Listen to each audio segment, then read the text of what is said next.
సరే ఇప్పుడు మీ దగ్గరికి చాలా మంది పిల్లలు వస్తూ ఉంటారు. ఇలాంటి కేసు వచ్చినప్పుడు మీరు ఇప్పుడు ఇవి చెప్పిన ఏమైనా చెప్తుంటే పాటిస్తే వాళ్ళు ఏమైనా రిజల్ట్ చూసారా మీరు పిల్లల్లో? ఖచ్చితంగా.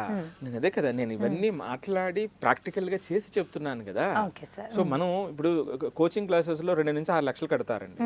వాళ్ళు 10,000 గంటల పైన స్పెండ్ చేస్తారు స్టడీ టైమ్. అవును. మరి కానీ ఎందుకు వాళ్ళు ఫైనల్‌గా 2 సంవత్సరాలు అయిపోయేటప్పటికి లో ఎందుకు ఫీల్ అవుతారు? చెప్పండి. మీరు 6 లక్షల రూపాయలు ఖర్చు పెట్టి ఇన్‌స్టిట్యూట్‌లో వేశారు అంటే పెద్ద సోఫిస్టికేటెడ్ ఇన్‌స్టిట్యూట్‌లో వేసినట్టే కదా! చాలా గొప్ప ఫ్యాకల్టీ ఉన్నారని అని ఫీల్ అయ్యే కదా మీరు అక్కడ వేశారు. మంచి సర్వీస్ ఇస్తున్నామనే కదా వేశారు. దాంతో పాటుగా మీరు హాస్టల్లో వేశారు అనుకుందాం. రైట్?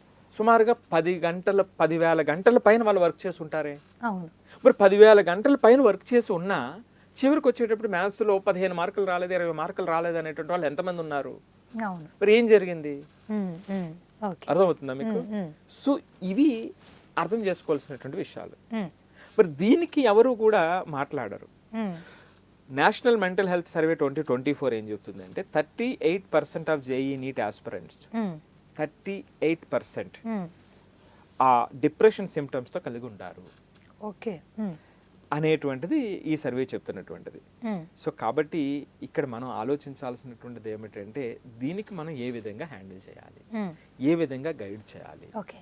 కొంతమంది ఏం చెప్తారంటే కొన్ని ఇన్స్టిట్యూట్లు మా దగ్గర స్ట్రెస్ ఉండదండి, వాడిని అస్సలా నమ్మొద్దు అంటున్నాను. ఓకే.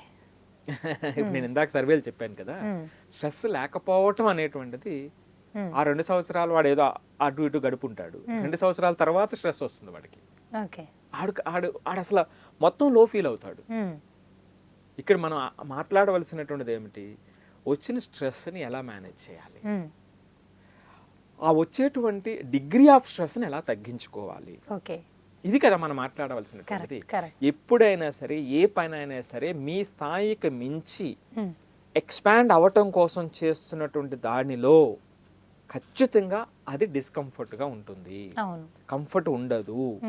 ఆ కంఫర్ట్ లేని సందర్భంలో ఈ స్ట్రెస్ లేదా యాంగ్జైటీ అనేటువంటిది ఒక అంశం. సో దాన్ని అధిగమించి ముందుకు వెళ్ళినప్పుడు ఏమవుతుందంటే మీరు ఎక్స్టెండ్ అయినప్పటికీ కూడా ఆ ఏరియాలో కూడా మీరు కంఫర్టబుల్గా మీ జర్నీ చేయగలుగుతారు. ఇది సృష్టిలో ఎక్కడైనా జరిగేటువంటి ధర్మం ఇది.